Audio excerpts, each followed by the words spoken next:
Hi అండి, నేను మీ Preethima. Welcome back to our channel. నేను ఈరోజు ఈ వీడియోలో నిమ్మకాయ ఊరగాయ పచ్చడి తేలిగ్గా ఎలా ప్రిపేర్ చేసుకోవచ్చో మీకు చూపించిపోతున్నాను ఈ వీడియోలో. ఇది ఎక్కువ ఎండబెట్టే పని లేదండి, అప్పటికప్పుడే ప్రిపేర్ చేసేసుకుని ఈవినింగ్ కలిపేసుకుని మనం సర్వ్ చేసేసుకోవచ్చు. అంత ఈజీ ప్రాసెస్ అన్నమాట ఇది. దీనికి నేను ఈ పచ్చడికి 20 నిమ్మకాయలు తీసుకున్నాను క్వాంటిటీ. ఇప్పుడు వీడియో చూసేద్దాం. ఫస్ట్ 20 నిమ్మకాయలు శుభ్రంగా కడిగేసుకుని తడి లేకుండా తుడిచిపెట్టుకుని ఆరిన తర్వాత 10 నిమ్మకాయలను అయితే ఇలాగా 8 భాగాలుగా కట్ చేసుకుని లోపల ఉన్న విత్తనాలన్నీ రిమూవ్ చేసేసి ఆ ముక్కలు పక్కన పెట్టేసుకున్నానండి. అయిన తర్వాత ఇంకొక 10 నిమ్మకాయలు ఉన్నాయి కదా, అవి ఆఖరి వరకు పిండకుండా చేదు వస్తుంది అన్నమాట. లైట్గా పిండేసి 10 నిమ్మకాయలని ఇట్లా జ్యూస్ తీసుకున్నాను. అవి కూడా పక్కన పెట్టుకుని విత్తనాలు వడకట్టేసి ఇది తేమ లేకుండా చూసుకుని ఒక బౌల్ తీసుకుని అందులో నిమ్మకాయ ముక్కలు, నిమ్మకాయ జ్యూస్ వేసి ఒక్కొక్కటి పచ్చడికి కావాల్సిన ఇంగ్రీడియంట్స్ కలుపుకోవటమే. 1 టీ స్పూన్ అయితే పసుపు వేసానండి. 120 గ్రామ్స్, 20 నిమ్మకాయలకి 120 గ్రామ్స్ సాల్ట్ అనమాట. 80 గ్రామ్స్ పచ్చికారం,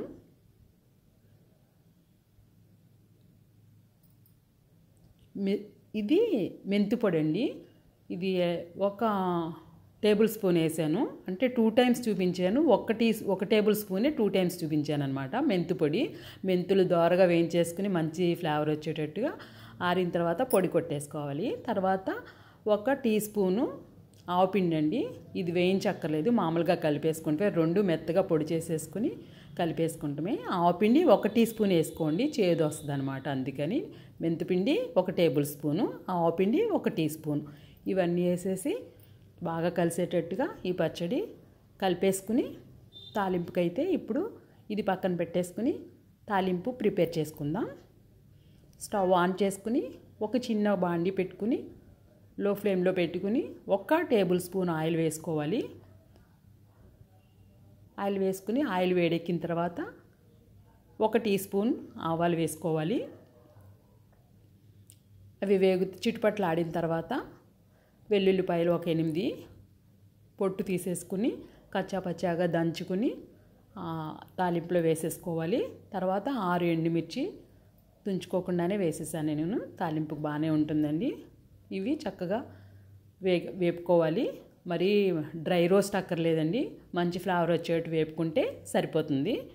ఇవి వేగిన తర్వాత కొద్దిగా ఫ్లేవర్ కోసం ఇంగువ 1/2 స్పూను, అయిపోయింది డబ్బా దులిపేస్తున్నాను, నవ్వుకోకండి. 1/2 స్పూన్ ఇంగువ సరిపోతుంది. ఇది కూడా వేసిన తర్వాత చక్కగా కలిపేసుకుని తాలింపు ఆరిన తర్వాత ఇందాక మనం పచ్చడి ప్రిపేర్ చేసుకున్న దాంట్లో కలిపేసుకుని బాగా పచ్చడి అంతా ఆరిపోయాక ఒక ఎయిర్ టైట్ కంటైనర్లో స్టోర్ చేసుకుంటే ఈ పచ్చడి ఈజీగా 6 మంత్స్ అయితే ఆగుతుందండి. డ్రై చేయలేదని అనుకోక్కర్లేదు. ఇందులో తేమ ఏమీ లేకుండా, అన్నిసార్లు అన్నాను కదా తడి లేకుండా అని, తేమ లేకుండా జాగ్రత్తగా పట్టుకుంటే ఈ పచ్చడి చాలా చాలా బాగుంటుందండి. వేడి అన్నంలో నెయ్యి వేసుకుని తింటే కూరలు ఏమీ లేనప్పుడు చాలా ఎమ్మీగా అయితే ఉంటుంది. పెరుగన్నంలో నొంజుకు కూడా చక్కగా ఉంటుంది అనమాట. పిల్లలకు కూడా వేసి పెడితే చాలా హెల్దీ అండి, ఇమ్యూనిటీ బూస్టర్ కూడా ఇది. అంతేనండి, simple and easy process. Pickle అయితే రెడీ అయిపోయింది. Thank you.